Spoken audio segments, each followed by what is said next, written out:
Hello and welcome to the Commander's Quarters, your Magic the Gathering source that helps you command your budget. This show and episodes like this one are possible thanks to viewers like you. If you're looking for an easy way to help support this show, make sure that you like, share, and subscribe. Also, hit that bell notification icon so you don't miss any new episodes. You can also go check out our playmats and other merchandise at thecommandersquarters.com. Another easy way to support this show is with our TCG player affiliate links. So whether you're buying a deck or individual cards, you can use this general link right here or one in the description. And the final way that you can support this show is by supporting us directly by becoming a patron. There are many benefits to being a patron, and I truly couldn't do this without all their support. Hey everyone, Mitch coming in for the Commander's Core Studio. Welcome to the show. So today's episode comes to you courtesy of Corey, who's been supporting this channel as a general tier patron. I truly couldn't do this without the support from amazing patrons like Corey, so again, Corey, thank you so much. And for the personalized deck tech, Corey chose the bestest boy there is in Magic with Mowu Loyal Companion, focusing on +1/+1 counters and getting through with commander damage. Mowu Loyal Companion is a 3/3 dog with Trample and Vigilance that costs 3 and a green. It has if one or more +1/+1 counters we put on Mowu Loyal Companion, that many +1/+1 counters are put on instead. So while Mowu might not start off very big or threatening, it doesn't take long at all to make Mowu into the biggest threat on the board. So by getting a lot of counters on Mowu, you can get a ton of damage through with that trampling and also keep it back for some defense with that vigilance. So the stronger that we make Mowu, the more that it helps us out both on offense and on defense. And even on a budget build, there are some fantastic synergies that we can work with to make Mowu absolutely huge in no time. And with this deck in particular, I decided to really challenge myself, and every single card in this deck is less than $1. So with that said, let's start off by talking about some ramp cards that can help us get things going.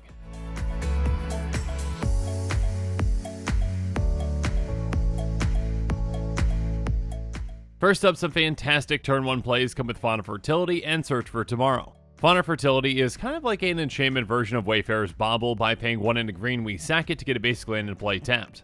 And then Search for Tomorrow has to spend 2 for a green, and it's going to get us a basic in a play untapped. So again, either of these can be fantastic turn 1 plays that can really set us up for success. But we also have some turn 2 plays that can really help us out as well with Rampant Growth, Explore, and Broken Bond.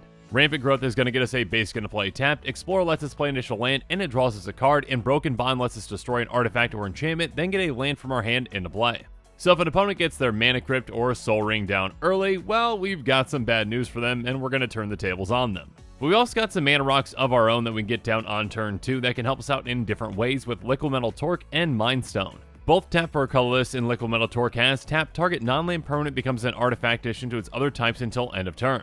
So this can turn a removal spell like Broken Bond into, hey, just destroy anything that's non-land. This can be especially effective if we don't have a way to take out, say, a creature or a planeswalker. We can just turn that spell into a kill spell instead. And then Mind Stone, of course, has some extra utility, being pay 1, tap, sacrifice it, draw a card. And then finally, we've got some ramp at 3 mana with Grow from the Ashes, Fertilid, and New Horizons. Grow from the Ashes has Kicker 2, and it basically gets us 1 basic land into play untapped, or 2 if we kicked it. So this can be effective both early in the game and later as well. And then really quick, I'll mention this with Fertilid, but I'm essentially just going to stop saying +1/+1 counters because it gets kind of old, so I'm just going to say counters, alright?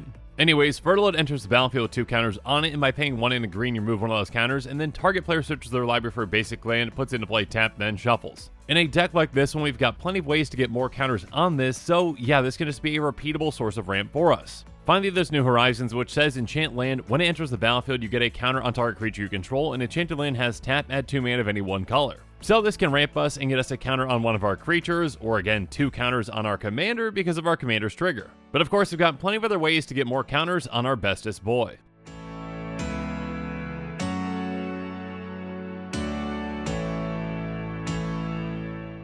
First up, there's Palmbright Druid, which has, when it enters the battlefield, choose 1, put a counter on target creature, or proliferate.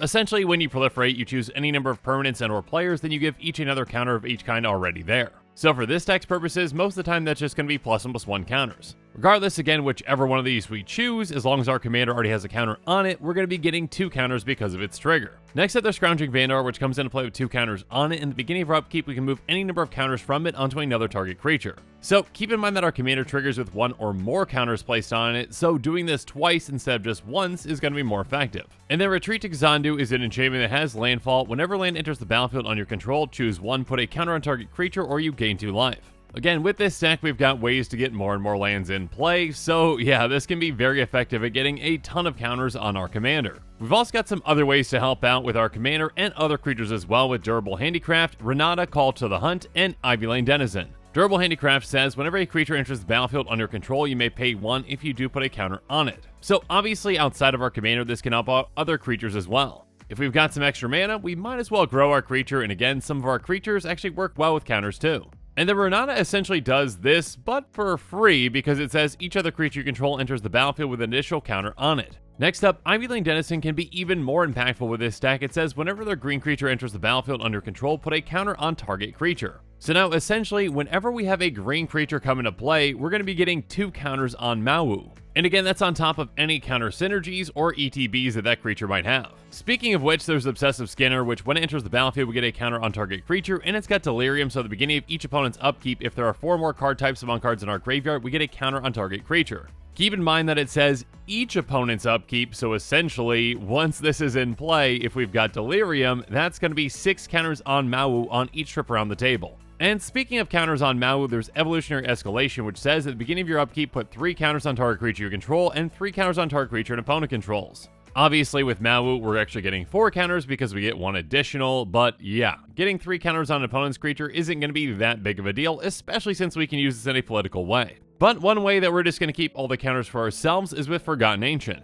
It says whenever a player casts a spell, you may put a counter on Forgotten Ancient. At the beginning of your upkeep, you may move any number of counters from Forgotten Ancient onto other creatures. So obviously, if we want, we can spread the love and give them to a lot of our creatures, or we can just, put them all on Mowu and make it into an unstoppable force. But next up, let's talk about Slurk All Ingesting. It comes into play with 5 counters on it, and whenever it or another creature we control dies, if it had a counter on it, we put a counter on each other creature we control that has a counter on it. So essentially, if any of our creatures die that have counters on them, Mowu is going to be getting 2 counters. And then we've got yet another Ooze with Oran Reef Ooze, and it helps us out in a different way. When it enters the battlefield, we get a counter on target creature we control, and whenever it attacks, we get a counter on each attacking creature with a counter on it. So now, just by attacking with this and Mowu gets even bigger in combat.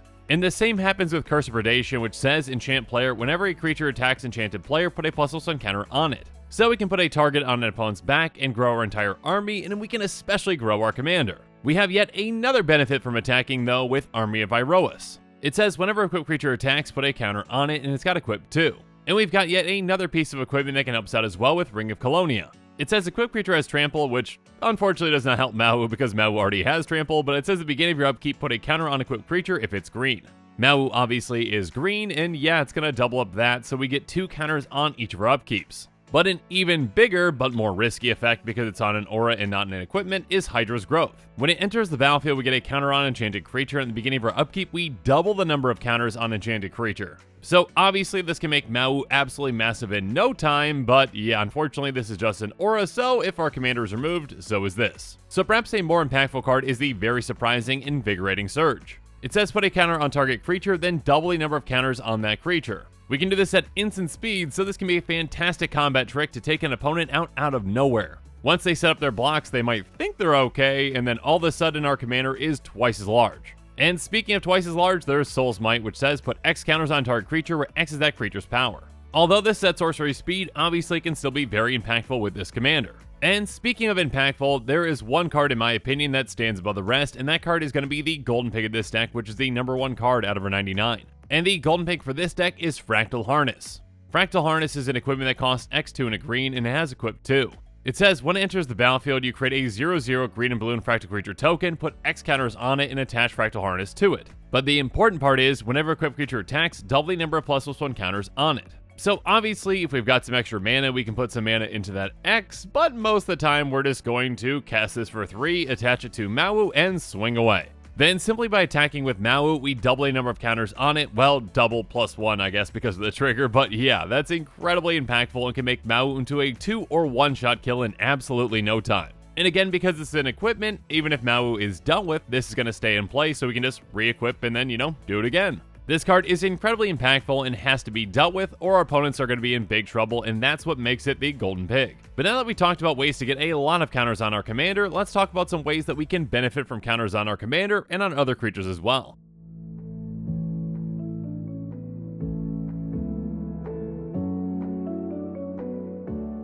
First up, let's talk about Sinoplast Rootkin, a 0/0 with Graph 4, which basically means it comes into play with 4++1 counters on it, and whenever the creature enters the battlefield, we can move a counter from this creature onto it. When it enters the battlefield, we get a counter on each creature we control with a counter on it, and we can pay 2 to move a counter from target creature we control onto Sinoplast Rootkin. Basically, when this comes into play, we just get extra counters on our creatures, and whenever a creature comes into play, we can just move a counter from this onto it. We've also got 2 other creatures with Graph with Aquastrand Spider and Sporeback Troll. Each have Graph 2, and the Spider has pay green, target creature with a counter on it gains reach until end of turn. Giving Mowu reach can be an incredibly impactful thing again because Mowu is probably going to be the biggest creature on the board, so good luck getting through. And then Sporeback Troll can protect us in a different way by protecting Mowu. By paying 1 and a green, we regenerate target creature with a counter on it. And 2 mana is going to be well worth it to protect our big bestest boy. Next up, there's Rishkar Pima Renegade, which has, when it enters the battlefield, put a counter on up to 2 target creatures, and each creature we control with a counter on it has tap, add green. Rishkar can generate us an absurd amount of mana in absolutely no time by just coming into play. Because then each and every one of our creatures with a counter on it is essentially a mana dork, and yeah, we're going to have a lot of creatures with counters on them. Speaking of a lot of creatures, there's Iridescent Hornbeetle, which says at the beginning of your end step, create a 1/1 green insect creature token for each counter you've put on creatures under your control this turn. Yeah, this can basically make us an army out of absolutely nowhere. And then Animation Module is somewhat similar and can help us out in a smaller way. It says whenever 1 or more counters are placed on a permanent you control, you may pay 1. If you do, create a 1/1 color servo artifact creature token. Keep in mind that it does say 1 or more and you have to pay for it, but it can still be very impactful. Because it also has pay 3 and tap and choose a counter on target permanent or player, give that permanent or player another counter of that kind. So again, for this deck's purposes with Mowu, this is basically pay 3 and tap this to, give Mowu 2 counters. Next up though, let's talk about Longshot Squad, which says each creature you control with a ++1 counter on it has reach. So again, like Aquastrand Spider, this is a great way to make Mowu a fantastic blocker, but this also helps out our other creatures too. And then Battlefront Cruciak can be absolutely deadly in this deck. It says each creature you control with a counter on it can't be blocked by more than 1 creature. Again, Mowu has trample, so our opponents are going to be in big trouble when Mowu swings and only one of their creatures can block it. So in a similar way, there's Challenger Troll, which says each creature you control with power 4 or greater can't be blocked by more than 1 creature, and yeah, Mawu's power is going to be a lot bigger than 4. But of course, we can also make Mowu even deadlier with something like Fire Shrieker. Fire Shrieker says equipped creature has double strike, and yeah, giving Mowu double strike can essentially turn it into a one-shot kill very easily. But to take out our opponents, we need to make sure that we can protect Mowu as well.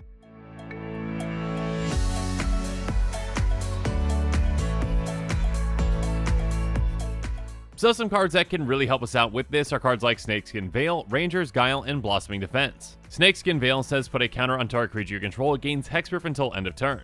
This 1 mana spell essentially is going to get Mowu 2 counters on it, and then also give it Hexproof to protect it. And speaking of Hexproof, Ranger's Guile and Blossoming Defense can really help out with that too. On top of Hexproof, Ranger's Guile gives target creature +1/+1, and Blossoming Defense gives +2/+2. But next up there's Withstand Death, which can save Mowu in a different way. It's an instant for just a green. It says target creature is indestructible this turn. So this can protect Mowu from a lot of things, including most board wipes. But then there's Slippery Bogbonder, which can be a more permanent form of protection for Mowu. It's a 3/3 with flash and hexproof, and when it enters the battlefield, we get a hexproof counter on target creature, then move any number of counters from among creatures we control onto that creature. So this can actually be an incredible card in this deck. First off, it can protect and save Mowu from a lot of things. And secondly, we can actually utilize this as a combat trick to make Mowu absolutely massive. If we've got a good amount of creatures on the board with a good amount of counters on them, by just getting all those counters onto Mowu at once, we can easily turn it into a one-shot kill out of nowhere. But aside from saving our commander, we also need ways to throw a wrench into our opponent's plans with things like Deglamour, Unravel the Aether, and Mask Vandal. Both Deglamour and Unravel the Aether do the exact same thing. They say choose target artifact or enchantment, its owner shuffles it into their library. And then when Mask Vandal comes into play, by exiling a creature from our graveyard, we can exile target artifact or enchantment opponent controls. So each of these can even deal with indestructible artifacts or enchantments as well. And then next up we've got the very flexible Return to Nature, which says choose 1 destroy target artifact, destroy target enchantment, or exile target card from a graveyard. Inscription Abundance is also very flexible. It's got kicker for 2 and a green. It says choose 1. If this spell is kicked, choose any number instead. Put 2 counters on target creature. Target player gains X life for X the greatest power among creatures they control, and target creature you control fights target creature you don't control.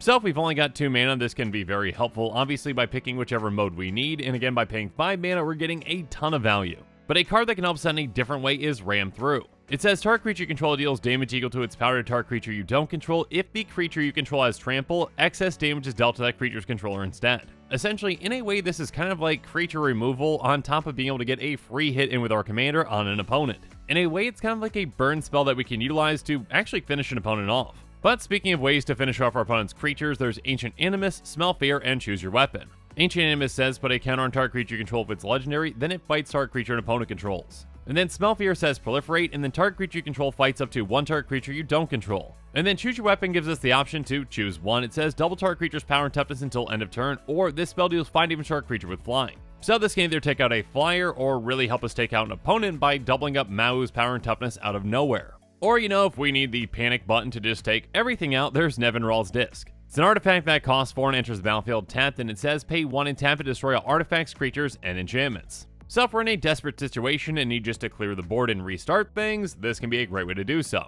But how are we actually going to get to all these amazing cards?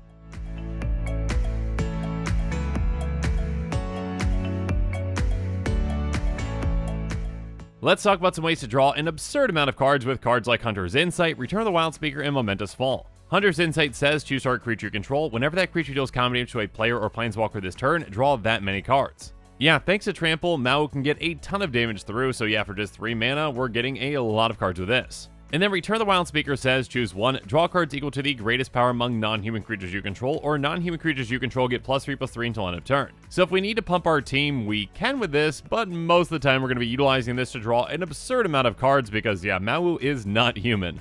And speaking of drawing a lot of cards with Mowu, there's Momentous Fall. It says, as your cost to cast this spell, sacrifice a creature, you draw cards equal to the sacrificed creature's power, then you gain life equal to its toughness. So if someone is already going to deal with our commander and it's going to die, well, we can just cast this, sacrifice it, and get an absurd amount of value out of it. Or, we can actually save Mowu in a lot of our other things with Inspiring Call. It says, draw a card for each creature you control with a counter on it. Those creatures gain indestructible until end of turn. So this can draw us a lot of cards and save our army, and yeah, this can be a game-changing card. Next up, there's Armorcraft Judge, which says when it enters the battlefield, you draw a card for each creature you control with a counter on it.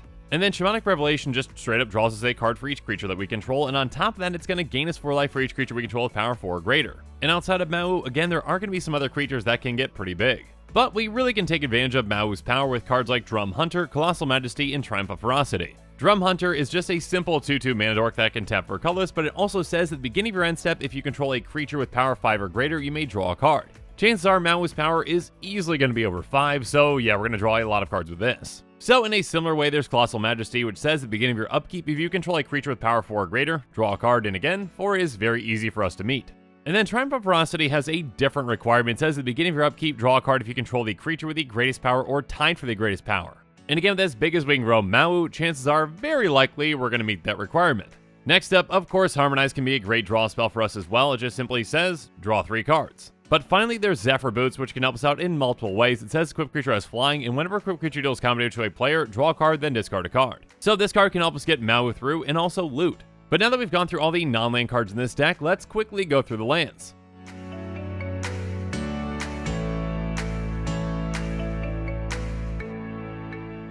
First up, we've got some lands that can help ramp us with Mirrored Landscape and Blighted Woodland. Each essentially we can sacrifice to go get us 2 basic lands and put them into play tapped. And then we've got some lands that can help us get counters on our creatures, especially Mowu with Cave of Temptation, Opal Palace, and Hall of Oracles. Cave of Temptation we have to pay 4 and tap to sacrifice if you get 2 counters on target creature, and we can only activate as a sorcery. Opal Palace has pay 1 and tap it, add 1 mana of any color in your commander's color identity. If you spend this mana to cast your commander, it enters the battlefield with a number of additional counters on it equal to the number of times you cast it from the command zone this game. And then Hall of Oracles has tap, put a counter on target creature, activate only as a sorcery, and only if you've cast an instant sorcery spell this turn. Next, there's Forge of Heroes, which we can tap to put a counter on a creature that enters the battlefield this turn. And then Animal Sanctuary lets us pay 2 and tap it to put a counter on target dog, and yeah, Mowu is a dog. Tyrite Sanctum has paid 2 and tap it, target legendary creature becomes a god and issues other types, put a counter on it. And then by paying 4 and tapping and sacrificing it, we get an indestructible counter on target god. But next up, there's Ornreath the Vastwood, which can tap to put a counter on each green creature that enters the battlefield this turn. And then Mossfort Bridge has Hideaway, and then we can pay green and tap it and play the exiled card without paying its mana cost if creatures we control have total power of 10 or greater, which again, Mowu can easily meet. Next up, there's Rogue's Passage, which can be a great way to get damage through. By paying 4 and tapping it, target creature can't be blocked this turn. And then we even have some MDFC lands with Vastwood Fortification and Colony Ambush. Vastwood Fortification is going to put a counter on target creature, and Colony Ambush lets target creature we control fight target creature we don't control. And finally, we're going to round out the deck with 22 basic lands, and of course, each and every single one of those is going to be a forest. But now that we've talked about every single card in this deck, including the lands, let's talk about the total cost of the deck.